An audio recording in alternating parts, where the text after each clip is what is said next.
Hai, Sobat Podcast. Hari ini podcast akan kembali lagi.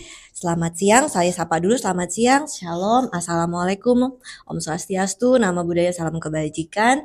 Perkenalkan, nama saya Elisa. Saya adalah anggota keluarga baru dari tim Promkes dari RSUP Profesor Dr. Erde Kando Manado. Dan ini adalah podcast perdana saya. Jadi saya mohon dukungan untuk semua sobat podcast untuk bisa mendukung podcast dan juga mendukung semua program yang sudah dilakukan oleh podcast RSUP Kandau. Sobat podcast, hari ini tentu saja saya tidak akan sendirian dan saya hari ini akan ditemani oleh seorang narasumber. Buat saya, narasumber yang kita hadirkan kali ini itu adalah tentu saja bukan orang asing. Beliau dari 2018 sudah menjadi teman kerja saya, rekan kerja saya, dan juga pimpinan saya, mentor saya, baik di kantor maupun di organisasi profesi. Dan beliau tentu saja orang yang paling pas untuk diajak membahas tema yang kali ini akan dibawakan dalam promkes kita, yaitu implan atau dental implan.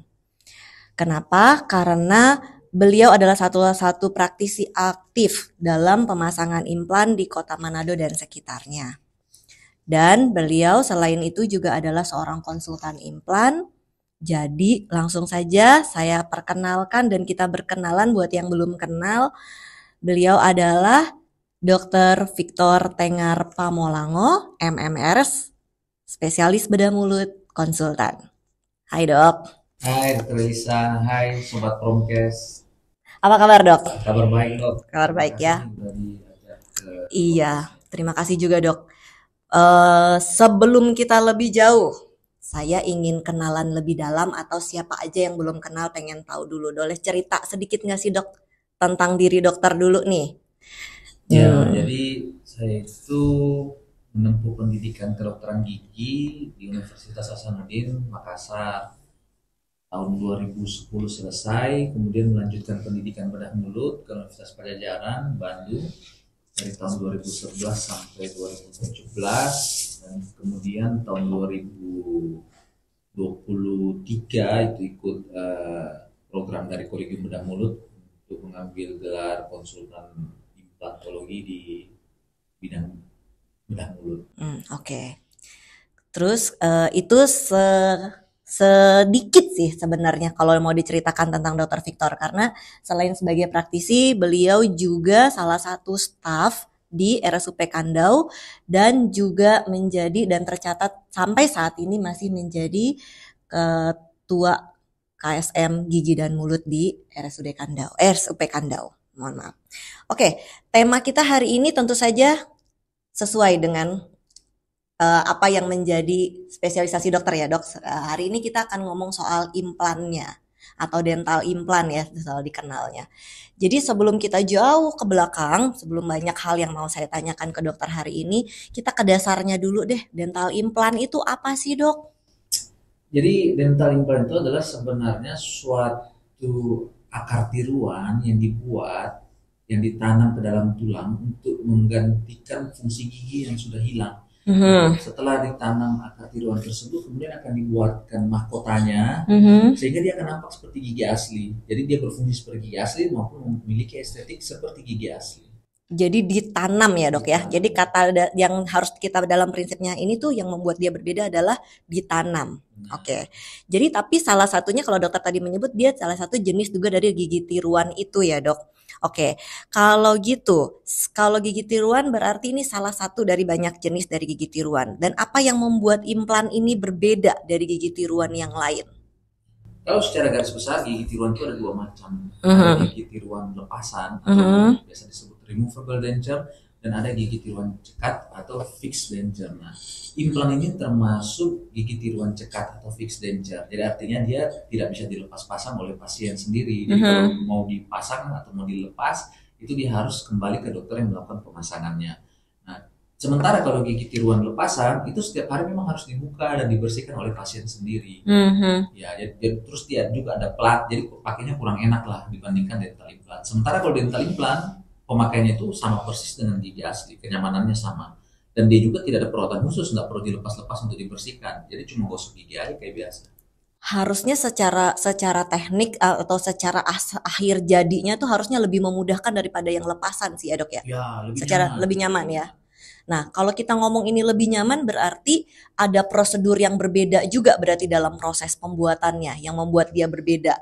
Ya, benar. Karena kalau gigi tiruan lepasan itu kan untuk membuatnya itu relatif mudah. Mhm. Jadi pasien cukup datang ke dokter, kemudian dicetak. Setelah itu eh, pembuatan akan dilakukan di dental lab. Setelah jadi tinggal diinsersi saja. Tapi kalau buat implan itu ada beberapa tahapan, termasuk ada tahapan pembedahan yang harus dilewati. Jadi untuk buat dental implan itu butuh waktu sampai 4 bulan. Dan ada mungkin 6 sampai 7 kali bolak-balik. Untuk pembuatan si implan ini. Nah, saya akan bertanya lagi selanjutnya adalah berarti kriteria ya dok, kriteria siapa yang bisa dipasang implan dan siapa yang tidak bisa dipasang implan atau harus memilih gigi yang lain. Jadi kita kembali lagi dok, berarti kriterianya itu membuat jadi berbeda berarti dengan si pembuatan si gigi tiruan biasa atau si gigi tiruan implan ini sendiri. Nah, kalau kita ngomongin implan, berarti kriterianya seperti apa nih yang bisa nih buat dipasangin implan? Nah, memang kalau ngomong kriteria atau pasien apa sih yang bisa dilakukan pemasangan implan ya pasti pasiennya sudah mengalami kehilangan gigi. Mhm. Ya, jadi memang gigi yang asli sudah dicabut. Harus ada kriteria lokal dan ada kriteria secara sistemik. Kalau bicara kriteria lokal kan misalnya, oh mau tanam implan, berarti tulang rahangnya harus cukup adekuat. Ya, Iya. jadi dia punya ketebalan yang cukup, terus punya ketinggian yang cukup untuk ditanam dental implannya. Nah, terus ada lagi kategori yang lain yaitu pasien memiliki oral hygiene atau kebersihan mulut yang excellent, Hmm. keadaan gusi yang bagus. Jadi pasien yang oral hygiene atau kebersihan mulutnya buruk, punya kebiasaan merokok, itu tidak disarankan untuk menggunakan dental implant. Bisa cari gigi tiruan yang lain. Terus untuk pasien-pasien yang ingin pasang implan juga, kalau dia memiliki kelainan-kelainan sistemik atau penyakit-penyakit sistemik, misalnya eh, kadar gula darah yang tidak terkontrol, pasien pasca radiasi, itu juga tidak disarankan untuk menggunakan dental. Tidak disarankan ya dok. Kalau pasca radiasi ataupun yang dengan gula darah yang tidak terkontrol. Radiasi di daerah kepala leher ya. Oke. Walaupun fase radiasinya sudah selesai. Ya, jadi kalaupun pasca radiasi itu mungkin kita akan menunggu sampai dengan 10 tahun supaya dia safety untuk pemasangan dental implant. Secara teori sih 5 tahun sudah oke. Tapi kalau mau betul-betul aman, mungkin 10 tahun lah baru 10 bisa tahun pasang lah ya. dental implant. Karena akan memicu terjadinya osteoradionecrosis atau kematian pada jaringan tulang yang dipasang. Oke. Terus kalau kita ngomong begini, kita bisa juga berarti menarik dari ini ada kelebihan atau kekurangan dari si implan ini dibandingin dengan pemilihan gigi palsu jenis lain. Iya, jelas. Jadi setiap pilihan kan pasti punya kelebihan. Betul. Boleh di-sharing nggak dok? Kalau misalnya bicara kelebihan kan yang seperti tadi sudah disebutkan, pada pemakaian dental implant ini sensasi pemakaian itu sama seperti gigi asli. Jadi pasien akan mengalihkan fungsi pengunyahan, fungsi estetika itu kembali seperti normal, tidak ada bedanya dengan gigi asli. Tapi kekurangannya itu proses pembuatan yang relatif lama dibandingkan gigi tiruan lepasan. Terus butuh kontrol beberapa kali dalam proses pembuatannya dan harganya juga masih relatif mahal. Oke, jadi memang dia sedikit ini ya, harganya juga mahal. Jadi memang tidak semua punya kemampuan untuk bisa ke arah sana. Oke, kalau begitu pertanyaan saya bertambah nih dok. Jika nih ada pasien dengan gigi, kan tadi tanam ini tuh. Jadi pemikiran saya adalah biasanya ada 1 atau 2 gigi. Tapi gimana dengan pemakaian untuk gigi yang pasiennya tidak punya gigi sama sekali? Implan masih bisakah menjadi pilihan atau masuk kriteria kah pasien dengan full denture? Jadi pasien yang sudah kehilangan seluruh gigi-gigi, apakah bisa dilakukan pemasangan dental implant? Bisa. Pemasangannya itu bisa satu persatu gigi, bisa cuma dipasang tiang penyangga saja, misalnya all on 4 atau all on 6. Jadi ada 4 tiang penyangga, kemudian seluruh gigi lain yang hilang itu akan dibuatkan bridge atau jembatan. Atau kita bisa juga menggunakan sigma implan untuk pada kasus-kasus pasien yang sudah atrofi berat. Jadi tulang rahangnya itu, linggir alveolarnya itu Udah tipis. udah tidak ada. Hmm. Nah, jadi perlu pemasangan implan yang jauh lebih panjang. Jadi tidak cuma ke tulang rahang atas saja, tapi ke tembus sampai ke tulang pipi. Jadi nanti akan Ya, dibikinkan tiang-tiang pilar betul. gitu di Karena dalamnya. tiang-tiang itu kasusnya lebih kompleks, lebih rumit, tentu memerlukan keahlian khusus. Dan berarti pertanyaannya bertambah lagi nih dok saya jadinya. Karena tadi kita bilang dia akan sama dan dia akan menjadi permanen di situ. Kalau untuk kasus full danger apakah dia juga berlaku sama atau dia Sama. Jadi pada kasus misalnya all on 4, all on 6, dia itu walaupun dalam bentuk bridge, tapi dia akan difiksasi oleh abutment yang diikatkan ke dalam implan. Jadi dia tidak bisa dilepas pasang. Jadi dia juga tidak Ya. bisa dilepas pasang Ya, juga ya. kecuali namanya ada implant over denture. Nah, pada pemakaian implant over denture ini memang dia masih seperti gigi tiruan lepasan. Jadi yang ditanam itu misalnya cuma tiangnya saja. Di gigi palsu itu akan dibuatkan female-nya. Jadi sistem male and female. Kemudian nanti bisa pakai magnet atau bisa pakai karet untuk memfiksasi. Jadi nanti dibuka Jadi setiap malam dibuka, dibersihkan, taruh dalam gelas isi air, besok pagi pakai lagi. Oke, menarik ya dok sampai di sini pembicaraan Jadi kita. memang implannya ada beberapa macam juga. Ada yang memang implan berdiri sendiri sebagai satu kesatuan, ada implan overdenture yang tetap menggunakan protesa, implan itu hanya sebagai menambah retensi, dan juga ada implan all on 4, all on 6 dengan penyangga misalnya sigma implan. Oke. Saya ngebayangin kalau zigoma implan itu berarti panjang ya. Panjang. Oke. Nah, kalau begitu kita ngebahas lagi lanjutannya adalah durability-nya atau lama pemakaian seseorang yang sudah, anggap aja seseorang udah pakai implan nih. Kira-kira berapa tahun sih implan ini sendiri bisa bertahan? Jadi kalau durasi pemakaian ya tentu saja tergantung dari perawatan, maintenance. Dia harus rutin kontrol untuk kita monitor kebersihan mulutnya, terus apakah pasien ada penyakit sistemik atau tidak. Kalau memang ada penyakit sistemik seperti diabetes, boleh pakai implan, tapi kadar gulanya harus tetap terkontrol. Jadi durability atau keberhasilan itu tentu saja bergantung pada banyak faktor. Kalau misalnya pemasangan juga kurang baik, kurang tepat, tentu saja durability-nya akan berkurang. Misalnya angulasi atau sudut pemasangan implannya kurang tepat, tentu saja ini akan mengurangi usia pemakaian. Tapi tentu saja diharapkan pemakaian implan ini bisa dikatakan sukses jika bisa bertahan di atas 10 tahun. Di atas 10 tahun? Ya. Kalau misalnya sebelum 10 tahun dia lepas, dia akan masih bisa dipasang di tempat yang sama atau mesti kita bangun lagi di tempat yang berbeda? Ya, jadi itulah juga kelebihan dari dental implant. Kalau misalnya ada masalah atau ada kerusakan pada implan yang sudah dipasang, dia tidak mengganggu gigi tetangga. Jadi kita hanya cabut saja implan yang bermasalah, dilakukan kuretase, kita cangkok kembali tulang, dan 5 bulan kemudian kita tanam lagi. Dok, saya boleh bilang nggak sih kalau implan itu prosedurnya juga ada surgery-nya? Ya, jadi kalau pada pemasangan implan itu melibatkan proses surgery. Ada yang cuma 1 step, ada yang 2 step. Jadi kalau 1 step itu pada saat pemasangan fixture implan itu langsung dilakukan pemasangan healing abutment untuk trimming mukosanya. Tetapi kalau misalnya 2 step, setelah pemasangan fixture kita tutup dulu, kubur, jahit, nanti 3 bulan kemudian dibuka lagi, pasang alat lagi namanya healing abutment untuk trimming mukosa. Jadi ada 2 kali prosedur. Jadi 2 kali prosedur bedah. 2 step dan 1 step. Dan ketika prosedur yang kedua itu si pasien sudah menggunakan mahkotanya atau hanya masih baru abutmentnya doang? Belum. Jadi selama prosedur pembuatan implan ini sampai dengan selesai, dia sebaiknya tidak di loading beban dulu. Kalaupun memang urgent sekali seperti gigi anterior, mungkin pasien bisa pakai gigi lepasan. Ya, jadi implan yang sudah ditanam itu bisa ditimpa dengan gigi tiruan lepasan. Tapi sebaiknya tidak ada pembebanan dulu. Supaya si tulangnya sampai benar. Proses oseointegrasi atau proses penyatuan antara implan dan tulang itu selesai. Ada kasus alergi nggak sih dok pada pemakaian? Di tahap-tahap awal implan mungkin kasus alergi, kasus reject itu sering terjadi. Tapi di saat ini yang implan itu sudah berkembang, semakin canggih, rata-rata bahan-bahan yang digunakan itu sudah biocompatible. Jadi kalaupun ada itu jarang sekali. Jarang sekali ya. Oke. Nah kita tadi sudah sedikit, dokter sudah sedikit menyentuh tentang kontraindikasinya. Ada salah satunya kan dengan OH yang buruk gitu ya, terus dengan dengan apalagi tadi gula darah atau ADM dan yang lain-lain.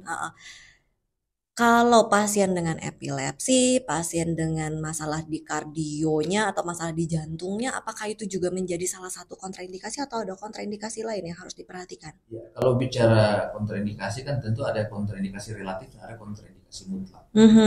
Kalau bicara pasien jantung, boleh nggak pasang implan? Secara kaitan langsung kan dia tidak ada. Cuma karena ada proses pembedahan, berarti kan kalau pada pasien jantung koroner, berarti dia ada mengkonsumsi Antikoagulan. pengencer darah. Berarti itu harus diregulasi dulu sebelum tindakan.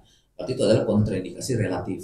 Jadi ketika permasalahannya sudah ditangani, maka bisa dilakukan pemasangan atau proses pembedahan untuk dental implant. Kalau bicara kasus epilepsi atau pasien bruxism, itu kan kadang dia akan menggertakkan giginya itu dengan sangat besar, dan itu tentu saja ada risiko juga untuk lepasnya implan, kerusakan pada jaringan penyangga implan. Jadi sama seperti gigi asli, jaringan penyangga yang menyangga implan itu kan tulang, dia bisa saja rusak juga karena tekanan kunyah yang berlebih. Jadi itu termasuk juga kontraindikasi relatif. Masih bisa dilakukan pemasangan, tetapi bisa saja dia usianya tidak panjang pada pasien dengan tekanan oklusi atau tekanan kunyah yang berlebih. Kalau yang termasuk kontraindikasi absolut itu misalnya pada pasien pasca radiasi, itu sudah pasti tidak akan dilakukan. Jangan dilakukan ya, tidak ada pertimbangan lagi kalau itu ya. Oke. Jadi kemudian satu lagi nih dok yang mau saya tanyakan. Itu tadi kan ketika dia dengan epilepsi, dengan ini, dengan jantung, berarti ada prosedur-prosedur khusus yang harus dipersiapkan dulu ya sebelumnya. Nah, bahaya alergi tadi juga nggak ada. Terus ada satu lagi, prosedurnya. Berarti kalau gitu kita harus kembali ke prosedur. Nah, prosedur yang harus dilakukan dari awal, durasinya bagaimana ketika ada seseorang yang berencana untuk memasang implan. Ya, jadi kalau pasien ada yang tertarik untuk melakukan pemasangan dental implant, pertama dia harus datang dulu, kita lakukan pengecekan. Nah, yang dilakukan pengecekan itu kita mengecek keseluruhan, baik dari anamnesis, jadi dilakukan tanya jawab, apakah ada penyakit-penyakit yang perlu kita ketahui atau tidak. Nah, setelah itu kita periksa klinisnya, kondisi tulangnya seperti apa. Kalau kondisi tulangnya cukup bagus, tidak ada masalah, oral hygiene-nya bagus, itu bisa langsung kita lakukan pemasangan dental implant, mulai dari fixernya dulu.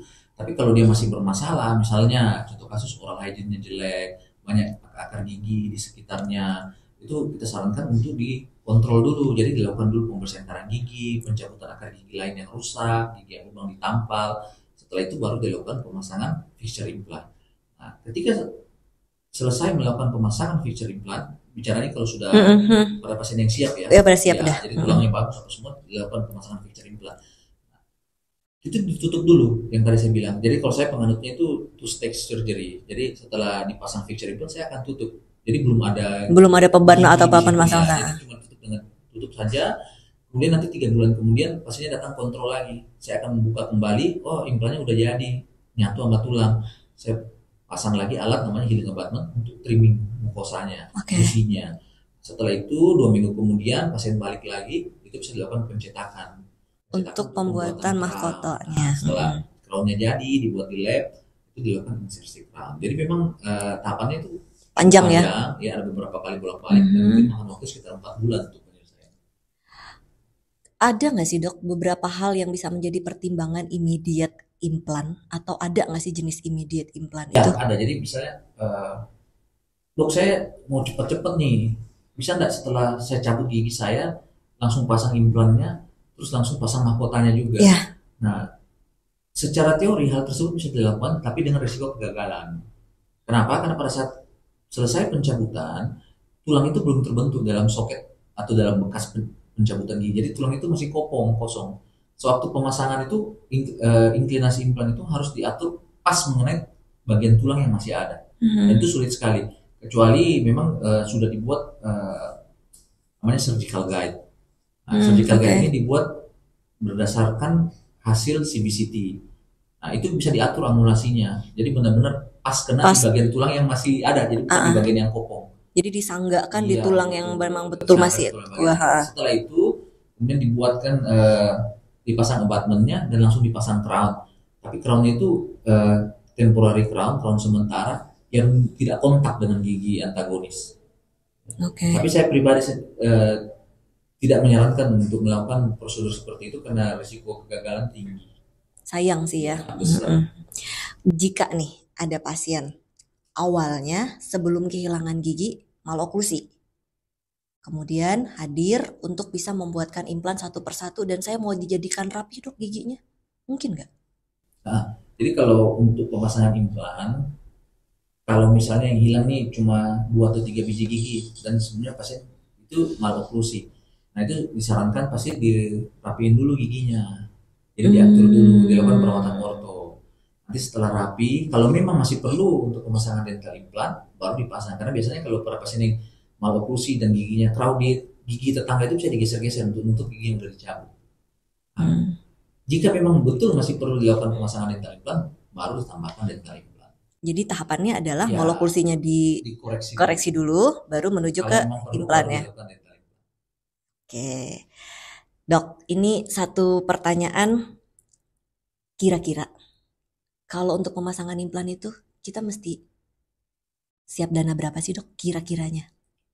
Eh, Kalau pemasangan dental implant itu pertama tergantung kasus ya.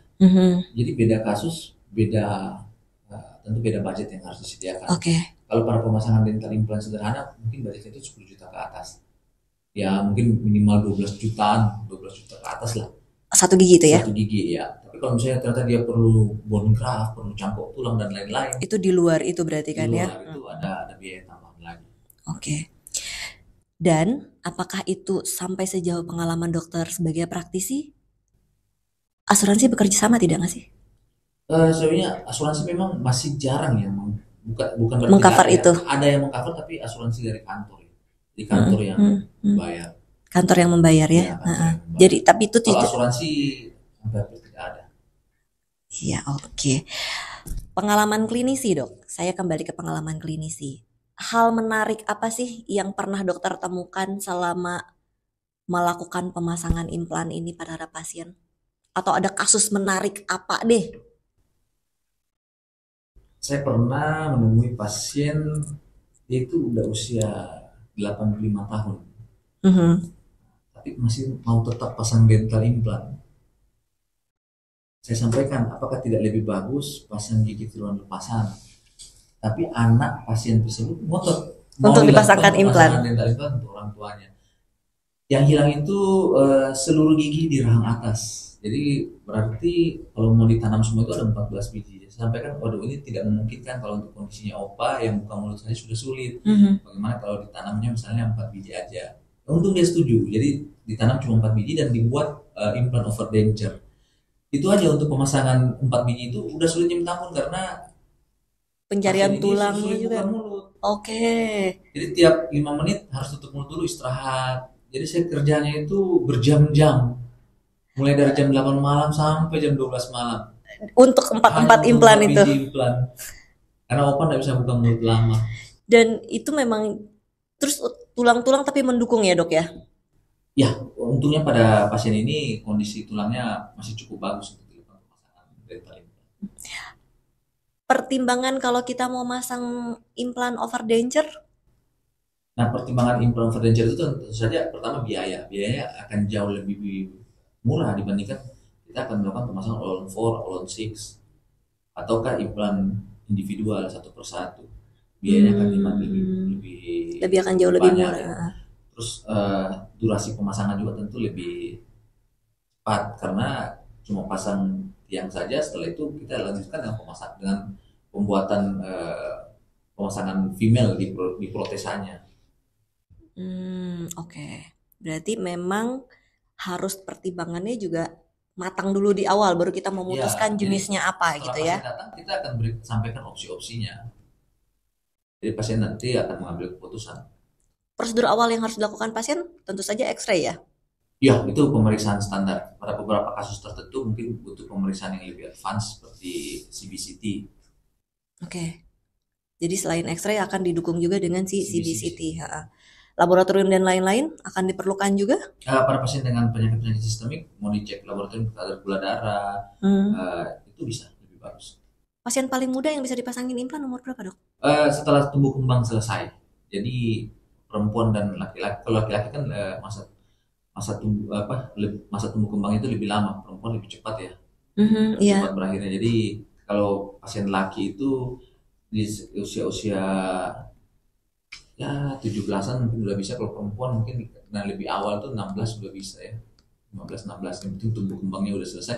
Jadi artinya bentuk wajah itu udah fix, tidak ada perubahan lagi. Tapi saya sendiri kalau untuk pemasangan sih biasanya saya lakukan di 17 tahun ke atas. Jadi Ya 17 itu batas bawah. batas bawah 17. Ya. Kalau batas atasnya selama Paling tua pernah 85 tahun itu. yang si Opa tadi dengan Ya, 4 implan itu. ya benar. Dan sampai sejauh ini Opa masih baik saja implannya? Eh, Opa itu pakai implannya itu cuma 2 tahun karena setelah itu Opa meninggal dunia. Oke, Iya. turut sedih ya untuk Opa. Terus kalau itu kan pengalaman yang buat saya untuk 2 tahun dan Opa umur segitu, buat saya itu adalah pengalaman suksesnya ya dok. Artinya Opa masih bisa menikmatinya dengan baik. Nah, pengalaman dokter, polsnya atau gagalnya, Ya, kalau adakah? kegagalan pada dental implant itu memang jarang, kecil kemungkinan, kecuali pasiennya sering congkel-congkel dengan tusuk gigi. Itu ada juga beberapa. Jadi pernah beberapa kali saya temukan implant fail karena dicungkil-cungkil sama tusuk gigi. Jadi semua yang tidak bisa dilakukan sama gigi asli jangan juga dilakukan dengan dental implant. Itu nggak bisa dicungkil-cungkil, Jadi memang ya treatmentnya harus dia akan goyang ya. ada nih beberapa pasien yang memasangkan dengan hanya satu implan gitu ya. Anggap aja kita gigi geraham bawah kedua lah ya. Artinya kan masih ada geraham lagi kiri dan kanannya. Istilah congkel-congkel tadi, ketika dicongkel-congkel terus copot aja si mahkotanya. Masih bisa direvisi nggak itu? Eh, Tentu saja kalau dicungkil-cungkil dia tidak akan langsung copot begitu saja, tapi dia akan goyang karena jaringan penyangganya yang rusak. Oke. Tapi kalau crown implant terlepas itu bisa saja terjadi karena crownnya itu difiksasi ke implan yang tertanam di dalam ke fixture itu cuma pakai screw. Jadi karena kalau misalnya crownnya longgar bisa dikencengin lagi. Ya, jadi kalau Hmm, crown implant itu bisa dibuka pasang, tapi fixture-nya itu udah nggak bisa. yang bawahnya yang berarti nggak bisa, Iya, yang atasnya fixture-nya, tuh di screw strukturnya ya. yang Ha. infrastruktur di bagian bawah itu bisa, sementara suprastruktur seperti crown, abutment itu bisa dibuka pasang. Oklusi implan, apakah dia akan sebagus dan semaksimal gigi permanen? Ya, jadi kalau untuk fungsi mastikasi itu pasti akan kembali normal. Jadi semua yang makanan yang bisa dimakan sama gigi asli bisa dimakan juga, bisa digigit juga sama implan, bisa dikunyah sama implan. Tapi kalau yang sudah terlalu keras, ya yang bisa mengakibatkan gigi asli patah, implan juga bisa patah. Kalau implan patah apa yang harus dilakukan Nah, pertama kali? tergantung jenis patahannya. Kalau yang patah cuma bagian penyangga itu bisa saja cuma diperbaiki lagi untuk pembuatan crownnya. Tapi kalau yang patah fixturenya di dalam atau retak atau tulangnya yang patah itu sudah pasti harus dibuang implannya, dipasang lagi implan yang baru. Oke, oke. Menarik ya implan ini ya, Dok. Iya, Dokter bermain implan dari tahun kapan, Dok? saya mulai main implan dari tahun 2014. Dari tahun 2014 Iya, sampai saat ini berarti ya, iya masih rutin. masih rutin. Berarti banyak banget ya, Dok ya. Kira-kira itu kan tadi yang salah satu yang menarik. Ada hal menarik lain lagi nggak, Dok, dari pengalaman klinisi ini tentang si pemasangan implan ini? Hmm, Pernah ada pasien kehilangan giginya itu cukup banyak. Ya, kalau tidak salah itu sekitar 18 gigi. Itu saya sarankan untuk buat gigi tiruan lepasan. Tapi pasien ini ngotot. Untuk dipasangkan implan Ya, semua, dok saya sudah 18-18-nya. ya, saya sudah 20 tahun lebih pakai gigi tiruan lepasan. Saya nggak mulai pakai gigi tiruan lepasan dan saya tidak ada masalah dengan biaya. Saya mau implan ditanam satu persatu. Wah, satu Fortuner itu. Ya lumayan. Tapi ya selama selama memang pasiennya setuju gitu ya, pasiennya setuju dan si jaringan pendukung dan semua prosedur bisa dilakukan ya sebenarnya bisa kita lakukan ya Bisa, dok. bisa. Sekarang, apakah semua dokter gigi bisa memasang implan? Kalau dokter gigi itu belum bisa untuk melakukan pemasangan implan karena eh, secara kurikulum memang belum dimasukkan di kurikulum S1. Kalau misalnya dokter gigi mau melakukan pemasangan dental implant, berarti mereka harus mencari kompetensi tambahan. Dengan Oke. misalnya pelatihan lagi atau training lagi. Ya sekarang sudah ada training-training untuk dokter gigi. Kalau untuk dokter gigi spesialis yang bisa melakukan pemasangan dental implant itu ada tiga. Jadi dokter bedah mulut, dokter perio, dokter prosto. Nah, Tiga itu yang tiga memiliki bidang ya itu ya. memiliki kompetensi untuk melakukan pemasangan dental. Tanpa harus sertifikasi tambahan atau tetap harus Tidak bersertifikasi? perlu. Jadi di program spesialisasinya itu sudah Tercantum ya ya. sudah diikutkan juga untuk kompetensi untuk pasangan dental. Jadi kalau untuk pasien ingin memasang implan juga harus pelajari dulu dan cari dulu ya dokter Ya, yang memang berkompeten di. memiliki kompetensi untuk melakukan pemasangan. Oke, baiklah. Kemudian selain itu, kalau dari sisi pasien, selain saya harus memperhatikan yang jelas tadi kan saya harus punya dulu dananya nih. Gitu. Persiapan lain yang harus saya lakukan harus melakukan pembersihan atau tadi kata dokter kan harus bersih dulu mulutnya gitu ya. Dan ada hal lain lagi nggak sih yang lebih harus diperhatikan lagi untuk Ya, pasien? kebiasaan merokok sih itu yang sering. Jadi seringkali pasien datang tuh, aduh mau pasang dental implant. Tapi bapak ibu merokok ya? Iya merokok. Sehari merokoknya 2 bungkus. Aduh, gigi yang lain aja udah pada goyang semua. Gimana kalau dipasang dental implant? Goyang juga. Bisa berubah warna nggak sih dok? Kalau untuk crownnya, kalau pakai bahan zirconia itu warnanya relatif stabil. Jadi kecil kemungkinan untuk berubah warna. Walaupun Tapi bisa tembakau stain. terbentuk stain. Oh, Stain stainnya bisa tetap. terbentuk ya. Jadi tetap harus dilakukan rutin pembersihan. Karang gigi tetap harus dibersihkan juga di area Karena situ gigi ya. juga dibersihkan. Ya, karena gigi stain itu bisa terbentuk Pada pada dental permukaan implannya. zirconia ya. Oke. Bahannya tetap harus zirkon atau bisa pakai bahan selain zirkon? Atau bisa pakai logam Kalau nggak sih? bicara crown ya bisa menggunakan porcelain fused to metal, all zirconia, IMAX, banyak banyak material yang dirujuk. Kalau hanya pakai material dengan logamnya saja atau yang belum dibalut Kalau gitu masih hanya pakai memungkinkan logam nggak saja sih? biasanya untuk gigi posterior masih masuk akal ya pada pasien-pasien yang misalnya gigi antagonisnya udah manjang ke bawah nih. Iya. Nah, berarti kan jaraknya jadi kecil banget tuh. Nah, kalau pada penggunaan zirconia atau porselen dia membutuhkan ketebalan yang cukup. Nah, otomatis berarti nggak bisa pakai porselen atau zirkon. Jadi yang bisa digunakan adalah logam. Itu pada jarak-jarak oklusi kurang dari 2 mm. Itu udah Ya, hanya bisa pakai bisa logam. pakai logam. Ya, metal. Jadi kayak amalgam zaman dulu berarti ya Benar. warnanya. Oke, tapi kalau untuk gigi belakang sih harusnya nggak terlalu banyak masalah sih ya karena kalau gigi anterior ya tetap pasti harus iya. nampak seperti gigi tetangganya ya, nggak mungkin dia pakai logam. Oke, betul. Nah, menarik. Supraposisi. Ketika supraposisinya kalau yang di posterior kan tadi terjawab tuh sudah bahwa bisa ya udah kita gunakan logam aja tanpa harus membuat lapisan luarnya. Kalau anterior ada supraposisi juga antagonisnya. Kalau pada gigi anterior apabila supraposisinya itu udah lewat jauh bisa disarankan untuk dikoreksi dulu supraposisinya. Jadi gigi yang supraposisi itu didorong ke atas itu nanti ditarik dulu. Kalau misalnya jaraknya masih cukup, misalnya masih ada jarak 4 mili, ya otomatis masih bisa. Mainin ya. Ya. Tapi kalau memang tidak ya memang harus itu Harus dikoreksi dulu. Ya. Memang butuh waktu lagi berarti ya Iya. untuk pasiennya menuju ke si dental implannya sendiri. Oke, dok. Ada pesan atau hal lain yang mau dokter sampaikan untuk beberapa pendengar kita yang mungkin sekarang sedang berencana untuk memasang implan? Ya, jadi kalau Anda memiliki masalah kehilangan gigi, Anda memiliki masalah susah makan karena giginya udah pada copot, mungkin implan dental ini bisa jadi salah satu solusi. Silakan teman-teman pelajari dulu, kalau memang nanti tertarik, bisa dicari informasinya dan bisa dilakukan pemasangan alatnya. Oke, dokter terima kasih untuk waktunya bersama kita hari ini. Begitu banyak ilmu, begitu banyak hal dan informasi baru yang bisa kita dapatkan dan tentu saja kita tetap akan minta kesediaan dokter apabila ada pembahasan-pembahasan lagi dari kita tim Promkes untuk dokter, kesediaannya untuk bisa berbagi lagi dengan kita. Baik, terima kasih Dokter Elisa, terima kasih Sobat Promkes. Terima kasih Sobat Promkes untuk siang hari ini podcast kita bersama Dr. Victor Tenggar Pamelongo, MRS, SPBM, atau bedah mulut konsultan. Terima kasih untuk waktunya, mohon maaf apabila ada salah-salah kata selama perjalanan podcast kami, dan tentu saja tetap jaga kesehatannya, tetap jaga juga semua hal baik dan lakukan hal baik semoga menjadi berkat dan sampai ketemu di podcast-podcast dengan topik-topik menarik yang akan kami buat selanjutnya. Terima kasih, selamat siang, bye.